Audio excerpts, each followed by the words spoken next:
Urdu novel मैं एक जुगनू। राइटर हिना नसरुल्लाह। पहली किस्त। वो होटल के कदरे सुनसान कॉरिडोर से गुजर रही थी कि मोड़ मुड़ते ही सामने दो लड़के बातें करते नजर आ रहे थे। खामोशी की वजह से इनकी बातें इसे साफ सुनाई दे रही थीं। वो बलोची ज़बान में बातें कर रहे थे। वो खुद बलोच थी और इनके घर भी बलोची बोली जाती थी, इसलिए इसे इनकी गुफ्तगू समझ आ रही थी।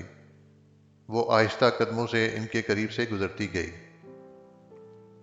इस पर सरसरी निगाह डालकर वो फिर अपनी परेशानी को डिस्कस करने लगे। शायद इनका ख्याल था कि इनकी बातें इसे समझ नहीं आ रही थीं। ये जिसकी भी हरकत है मैं इसे देख लूंगा और बताऊंगा कि इसकी सज़ा क्या है। पहले इनको रुखसत कर लें जिनको बुलाया है। इनमें से जो एक ज़्यादा हैंडसम था, ये उसकी आवाज़ थी। दोनों ही दराज कद थे। कॉरिडोर मुड़कर इसने पर्स खोलकर मौजूद रकम को चेक किया। खासी रकम थी। अमूमन वो बैग में इतने ज़्यादा पैसे नहीं रखती थी। आज रिदा के लिए लाई थी। जाने कितना बिल होता। इसकी शाह खर्चियाँ तो पता थीं। वो रकम को गिनती पर्स में डालकर काउंटर पर गई। ये मीर हाशिर खान का बिल। इसने रकम निकालकर काउंटर पर रखी। Ma'am, table number. अभी वो सोच ही रही थी कि इसका जवाब क्या दे, आगे वो लड़की खुद ही बोल उठी। Table number 26। इसने असबाब में सर हिलाया। आते हुए वो नाम सुन चुकी थी, इसके अलावा तो कुछ भी नहीं जानती थी। 52,000 की अदायगी के बाद बकिया रकम काउंटर पर रख दी गई। वो पैसे पर्स में डालती बाहर आ गई थी। खुदा जाने कितने लोगों को मदऊ कर रखा था इन बलोचों ने। मौसम अच्छा था, हल्की हल्की हवा चल रही थी। इसने गहरी सांस ली। कल पेपर है और मैं बाहर फिर रही हूँ, इसने खुद को याद दिलाया। फिर इसकी सोचें इन लड़कों की जानिब मुड़ गईं। इनकी जेब कट गई थी, साथ ही मोबाइल फ़ोन और गाड़ी की चाबी भी गुम गई थी। दोनों शायद भाई थे और ज़्यादा हैंडसम वाला बड़ा भाई था। यहाँ वो अपने दोस्तों को दावत पर लेकर आए थे। बिल की अदायगी के लिए एक भाई ने वॉलेट निकालना चाहा तो पता चला वॉलेट गायब है। सबके सामने इस बात को जाहिर करना भी बेइज्जती के मुतरादिफ था और बलोच गैरत के मुनाफी के मेहमान बुलाकर फिर ये जाहिर करते कि जेबें कट गई हैं। वो छोटे भाई को इशारा करता कदरे अलग हिस्से में आया। वहाँ पता चला दोनों की जेबें कट चुकी हैं, या अपने किसी दोस्त के फजूल मजाक का शिकार हो चुके थे। अब रिसेप्शन पर जाकर किसी को फ़ोन करके बुलाना भी इन्हें बेइज्जती लग रहा था। शायद हाल यही था, या कुछ और सोच रहे थे। वो इतना ही सुन सकी थी। एक तो वो अपनी हर किसी की मदद करने वाली आदत से मजबूर थी। दूसरा, बलोच गैरत को भी सुकून ना आया कि इसके सामने किसी बलोच के साथ ऐसा हो कि वो सबके सामने शर्मिंदा हो जाए। अगर वो खुद जाकर मदद का कहती तब भी उन्होंने कबूल नहीं करनी थी, इसलिए वो खामोशी से इनकी मदद कराई थी। यहाँ वो अपनी हॉस्टल की एक दोस्त की मदद के लिए आई थी, जो यहाँ अपनी कॉलेज फ्रेंड्स के साथ आई थी। इनमें से एक की बर्थडे थी, तो रिदा बीबी ने हातिम ताई की कब्र को लात मारकर खुलकर खर्च किया। लेकिन इसके पास पैसे कम पड़ गए थे। तो ऐसे में कि जब हॉस्टल की तकरीबन हर लड़की पेपरों की तैयारी में मसरूफ़ हो, कौन इसे पैसे देने आ सकता था सिवाय इस ईदी की रिश्तेदार के। रिदा पढ़ाई को इतना ही सीरियस लेती थी कि पेपर से एक दिन पहले पार्टियां देती फिर रही थी। और रही वो, यानी मरियम आलम, तो इसका सबको पता था कि टॉप तो इसने ही करना था। रोज़ का काम रोज़ करने का यही फ़ायदा होता है कि ऐन वक्त पर कोई भी इमरजेंसी आपका नुकसान नहीं करती। अब भी इसने वापस हॉस्टल जाकर तीसरी बार रिवीजन करनी थी। अच्छे मौसम की वजह से वो पैदल चल रही थी। थोड़ा आगे जाकर टैक्सी करने का इरादा था इसका। इसे रिदा की बौखलाहटें याद आईं तो होंठों पर एक बार फिर मुस्कुराहट आ गई। इतनी देर लगा के आई हूँ। अब तो सबको शक होने लगा था कि मेरे पास पैसे नहीं हैं। शर्म नहीं आती? कल पेपर्स है और तुम पार्टीज देती फिर रही हो। मरियम ने इसे घूरा। तो ये कहाँ लिखा है कि पेपर से एक दिन पहले एक पार्टी देना गुनाह है? रिदा ने ढिठाई से दांत निकाले। मरियम घूरती रही। अब अपनी आंखों से जलाओगी क्या? यार, मैं तो सिर्फ शॉपिंग करने निकली थी। केस के बाद वापस जाकर सिर्फ पढ़ाई करनी है। लेकिन वहाँ ये मुसीबतें मिल गईं, तो इन्हें लंच के लिए यहाँ ले आई। और यहीं आकर पता चला कि मोटी की बर्थडे है। सोचा मिल गए है तो पार्टी मेरी तरफ से। मरियम हनूज घूरती रही। ठीक है, अब बिल अदा करो और चलो। मरियम इसी तरह घूरते हुए बोली। और बिल आया तो याद आया, शॉपिंग के बाद सिर्फ टैक्सी का कराया था। तुम्हें मैसेज करके मैंने एक दो डिशेस का और ऑर्डर किया था, जो 1 घंटे तक आएंगी। क्योंकि मुझे नहीं पता था कि तुम सिर्फ 15 मिनट में पहुंच जाओगी, वरना सच में मैंने संजीदगी से पेपर्स की तैयारी का सोचा था। कम से कम 2 घंटे लगेंगे। ऐसा करो, आओ तुम भी एंजॉय कर लेते हैं, फिर इकट्ठे चलेंगे। मरियम के खूंखार तेवर देखकर वो बात करते अटक गई थी। दफ़ा हो जाओ, मेरे पास ना आना, अपनी इन्हीं मुसीबतों के साथ चली जाना, बल्कि हो सके तो रात के लिए एक और पार्टी अरेंज कर लो, और कल पेपर देने की भी कोई ज़रूरत नहीं है। इसके हाथ में पैसे थमाती वो पलटी। Maryam, I love you too यार, और आज रात मैं तुम्हारे पास बैठकर कंबाइन स्टडी करूंगी। मरियम के होंठों पे मुस्कुराहट आ गई थी, लेकिन वो मुड़े बगैर आगे चल दी। आगे वो बलोच भाई भी रिदा जैसी मुश्किल में गिरफ्तार थे। वो रिदा को सोचती चली जा रही थी कि पीछे से आती आवाज़ों पर मुड़कर इसने देखा, वो दो हैंडसम और वो रिसेप्शन वाली लड़की इसे ही आवाज़ें देकर रुकने का इशारा कर रहे थे। फिर वो लड़की चली गई और वो दोनों इसकी जानिब आने लगे। वो वहीं रुककर इनका इंतज़ार करने लगी। बड़ी तेज़ सर्विस थी कि थोड़ी देर में इसे ढूंढ लिया था, लेकिन अगर वो टैक्सी करके जा चुकी होती तो कैसे ढूंढते। आखिर ऐसे वक्त में मदद करने वाले का शुक्रिया अदा करना तो बनता था।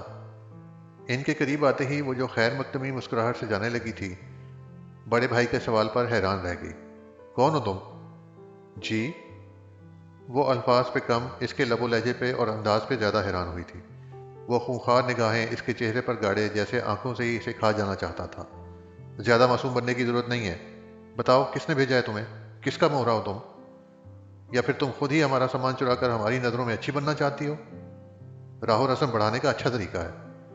वो तो इस कदर जहरीले लहजे को सुनकर परेशान ही हो गई थी। मिस्टर, आपको कोई गलतफहमी हुई है।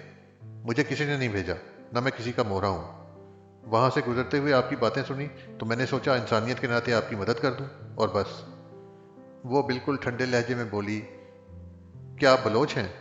छोटे भाई ने खुशगवार लहजे में पूछा। जी, इसीलिए तो आपकी गुफ्तगू समझ में आ गई थी। मरियम का अब इखलाक दिखाने का कोई इरादा नहीं था, लेकिन फिर भी इसे नरमी से जवाब दे गई कि नरम अंदाज में बोलना इसकी आदत थी।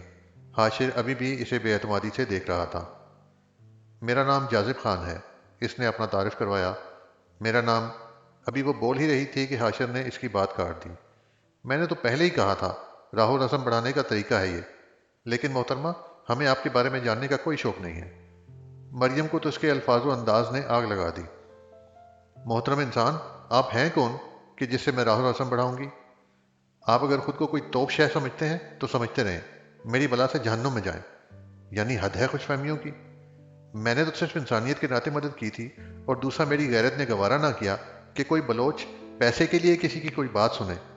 वो धीमी आवाज में सुलगते लहजे के साथ बोली। मीर हाशिर ने इसकी बात सुनकर यूं गर्दन हिलाई जैसे बहुत मुतासिर हुआ हो, और दरअसल ये तंजिया अंदाज में किया था इसने। जाजिब ने भाई के तेवर देखे और जल्दी से बात को संभालते बोला, तोपशाह नहीं, लेकिन अपने कबीले के सरदार हैं। मरियम ने इसकी बात पूरी होने से पहले ही काट दी। ऐसी सरदारी का क्या फ़ायदा जब इंसान को दूसरों से बात करने की तमीज़ ही ना हो? वो तनफ्फुर से कहती मुड़ी। हाशिर गुस्से में इसके पीछे लपका, लेकिन जाजिब ने जल्दी से इसका बाजू पकड़कर रोका। अदा, क्या हो गया है आपको? अब सरेआम खवातीन से बहस करेंगे? हाशिर ने बाजू छुड़ाया। तुमने सुना नहीं वो क्या कह के गई है? इन दोनों में बहस चल रही थी, लेकिन मरियम ने मुड़कर ना देखा। आवाज़ें तो आ रही थीं। इसने पास से गुजरती टैक्सी को रोका। नेकी गले कैसे पड़ती है, इसे आज मालूम हुआ था। इनके चोरी हुए सामान का तो कोई अता पता नहीं था, लेकिन मीर हाशिर ने बैंक कॉल करके अपने क्रेडिट कार्ड्स ब्लॉक कर दिए थे, और ये भी कि जो भी इन्हें लेकर आए इसे बिठा दिया जाए, और फिर फ़ौरन कॉल करके इसे बुलाया जाए। इसकी ज़िंदगी बहुत मसरूफ़ सी ज़िंदगी थी। वो अपने कबीले का सरदार था, ये और बात कि वो मानता नहीं था, और बाबा जान से अक्सर ही इस बात पर बहस रहती थी। फिर यहाँ इस्लामाबाद में वो अपने कारोबार का सरबराह था, ये भी बाबा जान की इनायत थी, और वो इस ओहदे पर बिना किसी बहस के काम करता था, और फिर कौमी असम्बली का मेंबर भी था, जो कि इसकी अपनी ख्वाहिश थी। इतनी मसरूफियात के साथ साथ कभी कभी वो झंझला जाता था और बाबा से कहता, मैं सरदारी से दस्तबरदार हो रहा हूँ, और बाबा जान गुस्से में आ जाते। ये और बात थी कि अपने गुस्से के बावजूद भी इससे नर्म लहजे में ही बात करते थे। वो होते हैं ना कुछ लोग जो दरअसल आपकी कमज़ोरी होते हैं, तो वो भी बाबा जान की कमज़ोरी था। पहला बेटा था, और इनके लिए दुनिया जहान से बढ़कर था। बाबा जान, मैं इतनी जिम्मेदारियां एक साथ नहीं उठा सकता। आप जाजिब को या किसी और भाई को ये उड़ा दे दें, और मुझे तो हैरत होती है आप कैसे बादशाह हैं। जो जीते जी अपनी सल्तनत छोड़कर बैठे हैं, और वो भी बेटे के लिए। तो किसके लिए छोड़ूं? तुम मेरे सबसे बड़े बेटे हो, तुम्हारे अलावा तो किसी को ये पग नहीं दूंगा। अपनी ज़िंदगी में तुम्हें इसलिए ये ओहदा दिया है कि जहां तुम कोई गलत फैसला करो तो तुम्हारे सर पर कोई होना चाहिए जो तुम्हें अच्छी शाही के तरीके समझाए। मेरे मरने के बाद शाही करोगे तो मुझे क्या मालूम कैसी करोगे, क्या गलतियां करो, और इन गलतियों से तुम्हें कोई नुकसान हो जाए फिर। वो दरअसल किसी बेटी की जैसी टेंशन पाले बैठे थे। बाबा जान की बात सुनकर वो हंस दिया। आपकी मोहब्बत मेरे लिए कीमती सरमाया है बाबा जान, लेकिन मर्द का बच्चा हूँ और बलोच हूँ।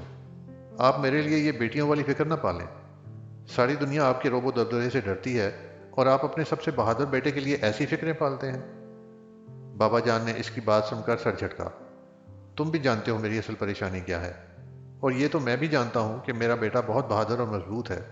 तुम तो फख्र हो मेरा, लेकिन यार अब बस कर दो। मैं मजीद ये बातें बर्दाश्त नहीं कर सकता। बाबा जान ने इसे फिर से घेर लिया था। हाशिर ने गहरी सांस ली। इसके अलावा जो बात मनवानी है मनवाएं, ये नहीं। इसने दो टोक अपना मौक़िफ़ बयान किया। बाप को ऐसे बेबस करोगे? यार बाबा जान, क्या हो गया है आपको? मैंने पहले दिन ही आप पर यह बात वाज़ेह कर दी थी कि मैं आपकी भांजी से शादी नहीं करूंगा, क्योंकि वो मुझे पसंद नहीं है। और आपको भी मालूम है, जो मुझे नहीं पसंद मैं इसे अपने आसपास भी देखना पसंद नहीं करता। क्या कमी है इसमें?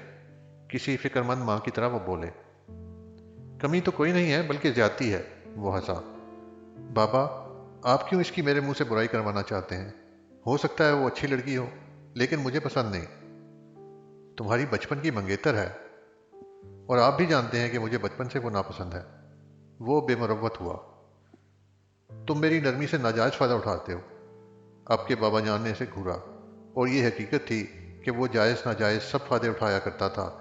इस ख़ानदान में किसकी जरूरत थी कि वो मीर सिराज खान के आगे इनकार करता? ये ख़ानदान क्या, इनका तो अपने पूरे इलाके में दबदबा था। इनकी बात हरफ आखिर थी। सरदारी बेटे के हाथ देने के बावजूद भी इनकी पोजीशन में कोई फ़र्क नहीं आया था। संजीदा और वसीले चेहरे के साथ जब वो कोई हुक्म जारी करते तो सामने वाले में इतना हौसला नहीं होता था कि इनके आगे कोई एतराज़ कर सके। मीर हाशिर हकीकतन एक खुशनसीब इंसान था।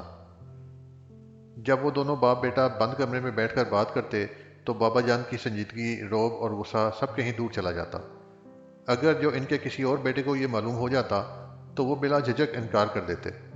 बाबा जान और नरम लहजा। बाबा जान की 3 शादियां थीं। हाशिर पहली बीवी से था। इसका भाई जाजिब और एक बहन नैना थी। इनकी अम्मा को इसके बाद कोई औलाद नहीं हुई थी। दूसरी बीवी से इनके 6 बेटे थे और 3 बेटियां, और तीसरी बीवी से 4 बेटे और 4 बेटियां। बहुत ही लंबा चौड़ा ख़ानदान था, और 2-3 शादियां भी आम सी बात थी। सबके रिश्ते ख़ानदान में ही तय थे। इनके यहाँ जल्दी शादियां होती थीं, सो इसके कुछ बहन भाइयों की शादियां हो चुकी थीं। अपने सगे बहन भाई के लिए वो डट गया था कि जब तक वो तालीम मुकम्मल नहीं कर लेते तब तक इनकी शादी का नाम ना लिया जाए। इसलिए जाजिब, जो बिजनेस का स्टूडेंट था, अभी तक शादी से महरूम था। ये और बात कि इसे इस बात का बहुत खल्क था। फिर इसे छोटी नैना का हाशिर ने एमएससी केमिस्ट्री के लिए कायद-ए-आज़म यूनिवर्सिटी में एडमिशन करवा दिया था। सौतेले बहन भाइयों से अच्छे ताल्लुकात थे, लेकिन जिस भाई ने शादी को तरजीह दी तो इसने कुछ नहीं कहा था कि पहले पढ़ो। खैर, लड़कों की पढ़ाई के लिए तो कोई पाबंदी नहीं थी, और बहनों के लिए हाशिर था कि जो जितना पढ़ना चाहती है पढ़े। इसलिए नैना के साथ नाज भी पढ़ने आ गई थी।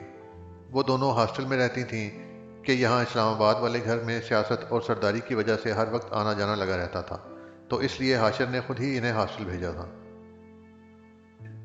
अदी जहरा बहुत परेशान है अपनी बेटी के लिए हाशिर, जिद छोड़ दो। बाबा जान ने जैसे मिन्नत की। बाबा जान, आप इनकी बेटी की शादी अपने किसी और बेटे से कर दें। 2-2 शादियां तो आम सी बात है। बाबा जान ने घूरा। शर्म नहीं आती अपनी मंगेतर को किसी और के हवाले करते हुए? बाबा जान, मैं इसे अपनी मंगेतर नहीं मानता। वो जैसे जिच हुआ। और वैसे भी ये हाल बेहतरीन है कि आपकी ज़ुबान की पासदारी भी रह जाएगी और फुप्पो ज़हरा की परेशानी भी ख़त्म हो जाएगी। ज़ुबान तो मैंने ये दी थी कि मैं अपने सरदार बेटे से इसकी बेटी की शादी करूंगा। तो ठीक है, आप ये सरदारी की पग इस बेटे को दें जिससे भांजी की शादी करेंगे। वो सही मानों में इनकी बर्दाश्त और मोहब्बत का इम्तिहान ले रहा था। अच्छा, जो लड़की पसंद है वो बताओ। बाबा जान ने थक हार कर हमेशा वाला सवाल दोहराया। कोई भी पसंद नहीं है, आप जानते हैं। मैं कभी इन चक्करों में नहीं पड़ा। क्या शान बेनियाजी थी। यार कैसे आदमी हो जिसकी ज़िंदगी में एक भी औरत नहीं आई। मुझे देखो, 3-3 शादियां की हैं। ख़ानदान के सब मर्द शादी के बाद और पहले भी इश्क रखते हैं। तुम कहते हो को पसंद ही नहीं। वहाँ अमेरिका में घास खाते रहे हो क्या? कोई अंग्रेज़न है तो बता दो, ब्याह लाऊंगा इसे भी। लेकिन इस तरह मेरी बर्दाश्त का इम्तिहान ना लो। वो जिच होकर हाथ झाड़कर बोले। हाशिर ने लब भींच लिए। वल्लाह बाबा जान, कोई पसंद नहीं है। और शादी करूंगा, ज़रूर करूंगा, लेकिन इससे जो पसंद आएगी। क्योंकि मुझे 2-3 शादियां करके जंजाल पूरा अपने गले में नहीं डालना। और अगर तुम्हें 1 माह तक कोई पसंद ना आई तो मैं अपनी भांजी से तुम्हारी शादी कर दूंगा, बाबा जान ने धमकी भरे अंदाज में कहा। और अगर ऐसा हुआ तो मैं ना सिर्फ सरदारी छोड़ूंगा बल्कि फैमिली बिजनेस भी छोड़ दूंगा और अमेरिका शिफ्ट हो जाऊंगा और वहां जाकर पाकिस्तानी नेशनलिटी खत्म करके हमेशा के लिए अमेरिकी बन जाऊंगा। लें बाबा जान, और दें धमकियां। उल्लू का पट्ठा। गधे। लोग जायदादों के लिए लड़ते मरते हैं, सरदारियों के लिए इतनी स्कीमें बनाई जाती हैं, और तुम हो घास चरने वाले गधे जो इन सब को छोड़कर जाने की बाप को धमकियां देते हो। बाबा जान धीमी आवाज में बड़बड़ाते रहे। ये और बात कि वो सुन चुका था। हंसते हुए इनके हाथ पर बोसा देते हुए वो उठ खड़ा हुआ। शुक्रिया बाबा जान, मुझे समझने के लिए। फिर वो तो चला गया। बाबा जान खुद कलामी करते रहे। सारी दुनिया पर हुक्म चलाता हूँ और यह है कि मुझे ही धमकियां दे जाता है। लेकिन वो इसके साथ ज़बरदस्ती नहीं कर सकते थे कि जानते थे ये नामुमकिन था। अगर इसने कहा था कि वो ऐसा करेगा तो मतलब वो करेगा। बलोच हो और फिर बात से फिर जाए, और वो भी सरदार। वो गहरी सांस भर कर रह गए थे। वो ये बात मोहब्बत से मनवाना चाहते थे कि ज़िद के साथ मनवा लेते, लेकिन अंजाम बुरा होता। वो सिर्फ बहादुर और ज़हीन नहीं था, ज़िद्दी और हठधर्म भी था। फिर खानगी का भी गुरूर कि जो कह दिया सो कह दिया। वो इनका शेर था। एक सरबराह को ऐसा ही होना चाहिए था जैसा वो था, ना झुकने वाला और डट कर मुकाबला करने वाला। समझदारी से वो जिरगे के मामलात को सुलझाता था, लेकिन वो गैर शादीशुदा था जिसका इन्हें बहुत अफसोस था। वो 29 बरस का था और इसकी ज़िंदगी में कोई औरत नहीं थी। इसे तो कोई मसला नहीं था, लेकिन बाबा जान की अब असल परेशानी यही थी। सिर्फ इनकी नहीं, हाशिर की अम्मा की भी। लेकिन उन्हें क्योंकि नंद नापसंद थी तो वो इसकी बेटी के लिए बेटे को कभी नहीं बनाती थी। हाँ, वो ये कहती थी कि कोई और पसंद कर लो।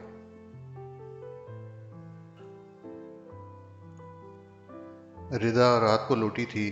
जब वो इशा की नमाज पढ़कर फारिग हुई तो देखा कि वो कमरे में आ चुकी थी। वो इसे एक नज़र देखकर अपनी तस्बीह पढ़ने लगी। फिर दुआ मांगकर जाय नमाज अपने बेड के सराहने रखी। मिल गई फुर्सत आने की। दुपट्टा खोलते हुए वो बेड पर बैठी। रिदा ने इसे देखकर मुस्कुराहट उछाली। यार, तुम्हें तो पता है मुझे पेपर्स की कितनी टेंशन रहती है, बस इसीलिए जल्दी आ गई, वरना वो लोग तो कह रही थी कहीं और जाते हैं। मुश्किल से इन्हें मना करके आई हूँ। वाह। मरियम ने मुतासर होने वाले अंदाज में सर को हिलाया। वो इस तंजिया अंदाज पर ढठाई से हंसी। अब ज़रा मुझे एक दो टॉपिक समझा दो। मुझे पूरा यकीन है वो कल पेपर में ज़रूर आएंगे। जब सर ने पढ़ाया था मुझे इसी दिन अंदाज़ा हो गया था। मरियम मुसलसल इसे घूरती रही। रिदा ने इसके नोट्स उठाकर इसके आगे रखे और खुद सामने बैठ गई।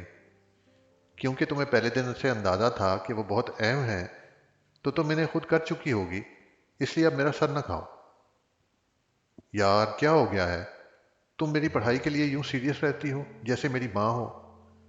अब के रिदा बेजारी से बोली। तुम जिंदगी मज़े से नहीं गुजारने देती। तुम चाहती हो कि मैं हर वक्त पढ़ाई करती रहूं, और क्योंकि मैं तुम्हारी माँ नहीं हूं तो ये अहम टॉपिक अपनी माँ से जाके समझो। मरियम मुस्कुराते हुए उठ खड़ी हुई। रिदा ने इसकी पुश्त को घूरा। मुझे वैसे भी पढ़ाई का कोई शौक नहीं है, ये तुम्हारी वजह से थोड़ा बहुत पढ़ लेती हूँ। मरियम अनसुना किए अलमारी से चाय बनाने का सामान उठाने लगी। आज इन बलोचों ने जो इसके सर में दर्द किया था वो अभी तक नहीं गया था, और अब इसने चाय पीने का सोचा था कि दर्द बढ़ता जा रहा था। तुम सुन रही हो? हाँ, और मैं हैरान हूँ कि जब तुम्हें पढ़ाई में बिल्कुल इंटरेस्ट नहीं है तो तुमने एमएससी केमिस्ट्री में दाखिला ही क्यों लिया था? रिदा गड़बड़ाई। मम्मी की वजह से, तुम जानती तो हो।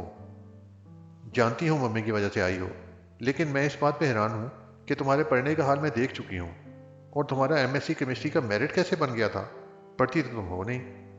मरियम ने मुड़कर ऐसे देखा जैसे चैलेंज किया हो। रिदा की आती जाती सांसें रुकने लगी। मरियम आलम बेवकूफ़ ही अच्छी थी। वो ज़रा सा दिमाग चलाने लगती तो रिदा की सांसें बंद होने लगती थीं। खैर, अब इतनी भी नालायक नहीं हूँ। मेरे बीएससी में बहुत अच्छे मार्क्स थे और यूनिट टेस्ट भी आराम से क्लियर किया था। और वैसे भी मैं हर वक्त पढ़ाई की कायल नहीं हूँ।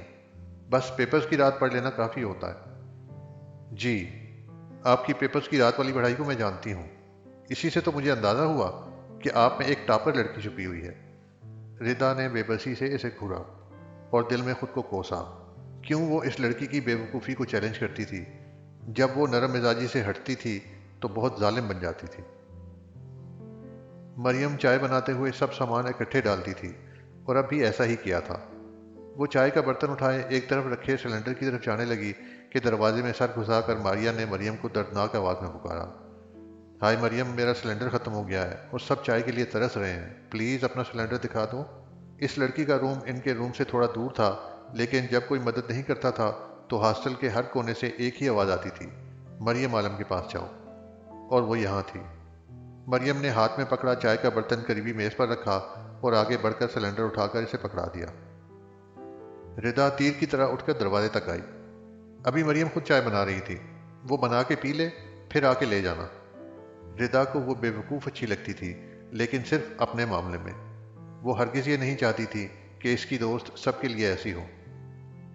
रिदा ने सिलेंडर को एक जानिब से पकड़ा। मरियम ने इसे घूरा। मारिया, तुम ले जाओ, मैं बाद में बना के पी लूंगी। किसी को इनकार करना तो इसकी शान के खिलाफ था।